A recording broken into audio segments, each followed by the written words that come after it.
Elvis Presley wasn't just a musician. He was a cultural earthquake, reshaping American music, film, and fashion in a way few have before or since. By the time he passed away on August 16, 1977, he wasn't just the king of rock and roll, he was an icon frozen in myth. But the true story behind his death isn't about music or nostalgia. It's about addiction, unchecked medical malpractice, and a superstar crumbling under the weight of his own legend. Presley was found unresponsive in the bathroom of Graceland, his Memphis mansion, by his then-girlfriend Ginger Alden. The official cause of death was a heart attack, but what caused that heart to fail at just 42 years old? The autopsy report was cloaked in secrecy, with many details kept private at the family's request. But leaks and further investigations would reveal a more disturbing truth. Presley's system was overwhelmed with a cocktail of prescription drugs. In the years leading up to his death, Elvis had become increasingly dependent on a range of substances prescribed by his personal physician, Dr. George Nicopolis, often referred to as Dr. Nick.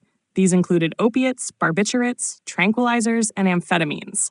Between 1975 and 1977, it's estimated that Dr. Nick had prescribed Elvis over 10,000 doses of various medications. In the final 8 months of his life alone, that number was around 8,000. This wasn't a case of street-level drug abuse. These were prescriptions handed out legally, often without proper medical justification. Elvis suffered from chronic pain, insomnia, and a variety of gastrointestinal and neurological issues, many of which were worsened by the very medications used to treat them.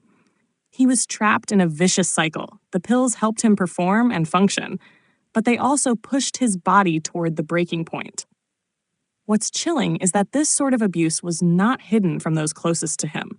Members of the Memphis Mafia, his inner circle, reportedly enabled his drug use, and Graceland itself became a pharmacy stocked to supply Elvis's daily routines. By the time of his final tour in 1977, Presley was visibly bloated, incoherent during interviews, and often too sick to perform for long stretches. Yet the show, always, had to go on.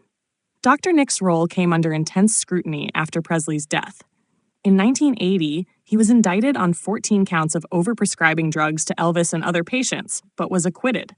However, his medical license was later revoked for unethical practices. Despite this, he remained publicly unrepentant, insisting he was only trying to help a man who suffered deeply, both physically and emotionally. The aftermath of Elvis's death sparked nationwide conversations about celebrity health, drug abuse, and the responsibility of doctors.